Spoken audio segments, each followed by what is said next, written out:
Hello again, welcome back. I was talking to someone recently about the process of training to become a therapist, and I just thought maybe it'd be an interesting topic to put on here, because not everyone is a student therapist or qualified therapist or whatever. Looking at the videos, so in relation to becoming a therapist, and all, what I'd say is where do you want to train first of all, because there's a lot of institutions out there, and I think it's important to meet your need, what you want from an institution. When I'd gone for therapy, I'd started training initially when I was around 24 in Dundalk Counselling Therapy Centre, and I was rejected. Obviously, I was thrown down at that age, at that time, and it was great because I was able to get myself life experience as they advised.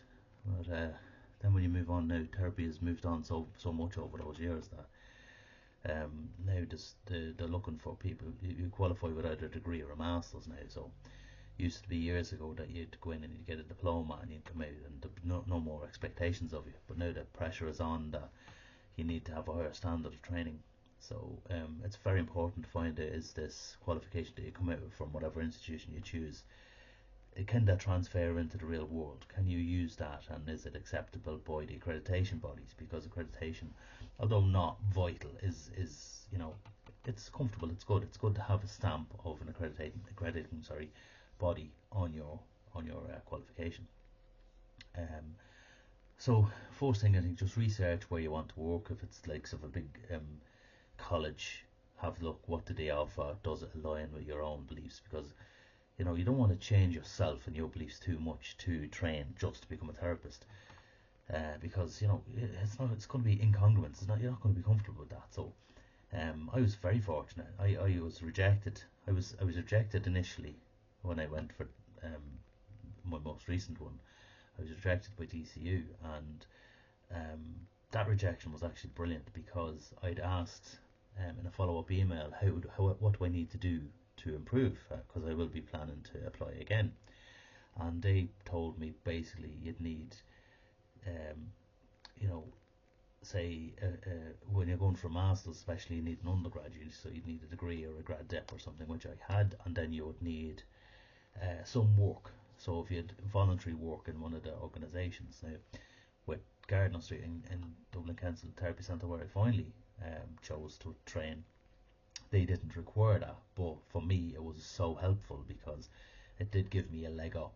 I worked with Samaritans, and I found it really beneficial. So I'd say to you, my advice, my recommendation, whatever you want to call it, would be, it's really beneficial if you have no experience with mental health and working with people with mental health and stuff.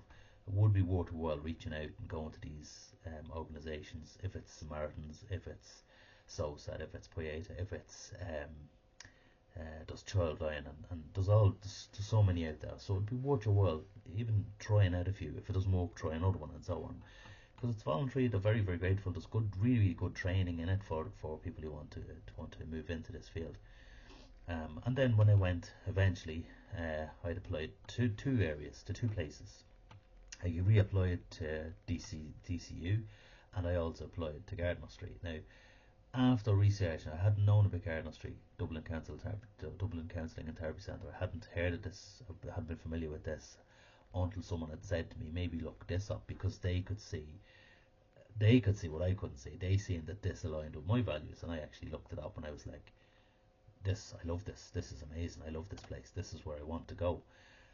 But I'd been accepted by two then. I'd been accepted by DCU, and I'd been accepted by Gardner Street following an interview. And I decided to take Gardner Street, which was kind of surprising for a few people, because they're kind of thinking, well, you have DCU and your thing at the end of it. That didn't matter. The training mattered, and I felt myself I got a really good training, an excellent training. I really, really enjoyed my training with Gardner Street and the staff there. But I'm not saying this to say you have to go to Gardner Street, because I know, like all these places, they're very limited in how many people they can take on. Um, but I'm saying just to research and figure out where do you want to go, what area do you want to work in, what does the level of training bring you up to, how many people have left this in the past and got what they wanted, do you want to work within a company, do they provide, one of the really, really important things is, if you're going to train for someone, do they provide clients for you to work with? and I know there's a lot of places out there that don't. Unfortunately, they don't have the capacity, and that's unfortunate. I think for them as well, because let's say I went to that institution and I trained, and I came to my into my third year and you're starting to work with clients. Am I required to go out there and find my clients? Am I then required to find a premises to work with my clients? And then is the pressure on me when it comes to the qualification stage, when I have to have a specific amount of client work and client hours done in order to be able to qualify?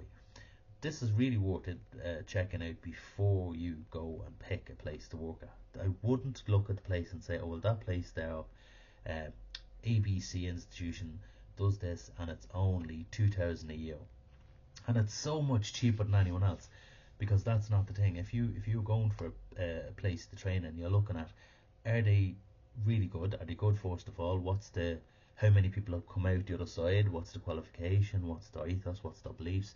Do they provide clients for you to work with? And this is all the big package in Gardner Street that we had. We had the full package. At the end, we didn't have to worry about clients. Clients would you had any amount of clients you wanted. You could choose to work with as many or as few as you wanted. Nobody had an issue when it came to the end of client numbers and client hours, and we all kind of come through and qualified together. Another thing to bear in mind is therapy, unrightly, has a huge dropout rate, because people think they want to do therapy, they want to be a therapist, and they have this idea of what it is. And when you go through the training, it's very, very intensive. It's brilliant. I'm not saying this. It's absolutely amazing, because it's great to allow you to be able to heal your stuff and go in and look at yourself and be observing first, and just amazing, amazing training.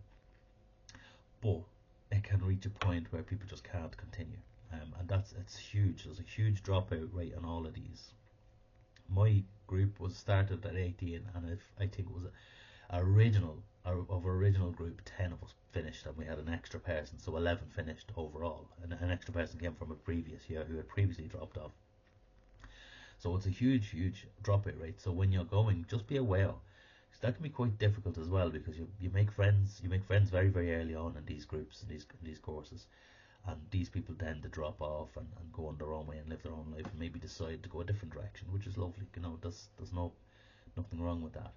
But it's just worth keeping in mind that if you're that person, you know, how much of this am I able to do? Am I ready to do it? First of all, have I started therapy?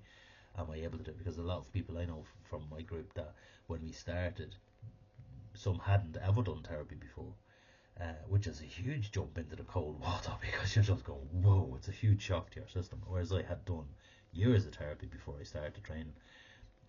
So it's well worth having all these things in mind, and I really hope that's helpful. If you have any questions or comments or anything like that, reach out just to say if there's anything you'd like me to talk about on this. I will. Anyway, thank you, and I'll talk to you soon. Bye bye.